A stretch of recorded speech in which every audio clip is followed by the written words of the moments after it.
From the Tennessee Department of Labor and Workforce Development, this is Tennessee Workforce Weekly. Here now is Chris Cannon. Hi everyone, and welcome to this edition of Tennessee Workforce Weekly. There are many different ways you can find jobs besides just going online. A tried and true method that still has a lot of success is the job fair. A group of employers comes to a specific location, they set up tables, and they sell the jobs they have to offer.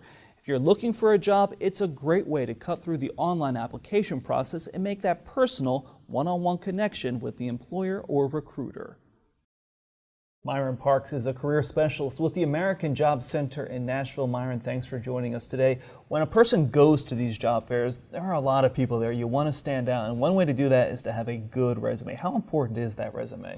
Oh, it's huge. It's basically what you're going to bring there so that the employers know kind of what you have to offer them as far as the positions that they have open.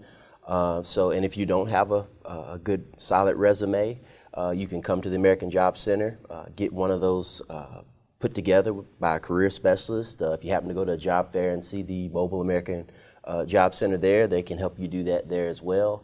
I've been to a few job fairs before where they allow you to download it from maybe a Dropbox. So you could upload it to Dropbox, have it on you at all times, and you could present it that way as well. But it's important to bring copies of it, and enough copies to hand out to as many employers that you want to see. For sure.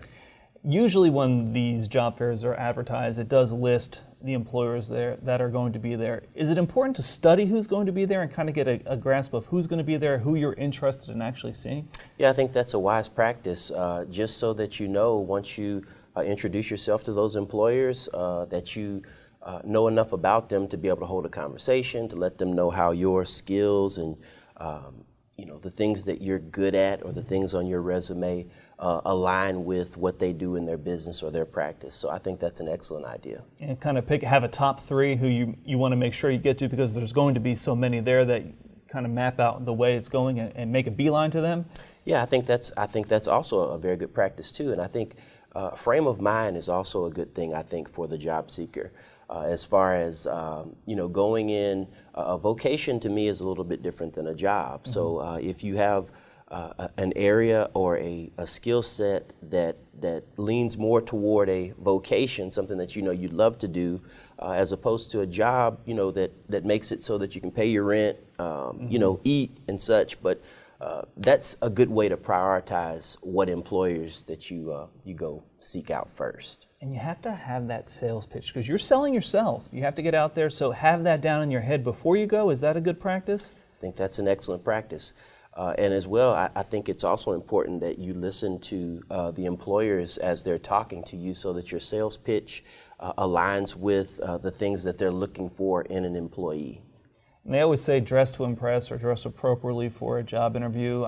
Does that kind of depend on the job you're going for? Or is it always good to come in your best and put your best foot forward? I think you should definitely put your best foot forward. I think, again, outwardly, that's the introduction you're making.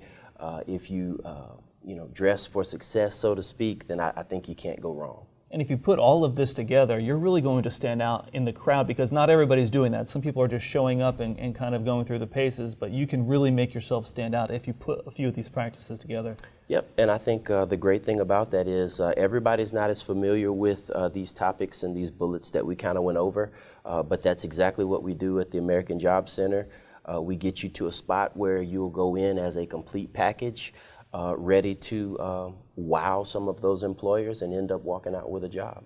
And there are American Job Centers across the state of Tennessee, and you can always just go into one and talk to a career specialist and put your best foot forward and have them help you do that. For sure. All right, Myron, thank you very much. Thank you.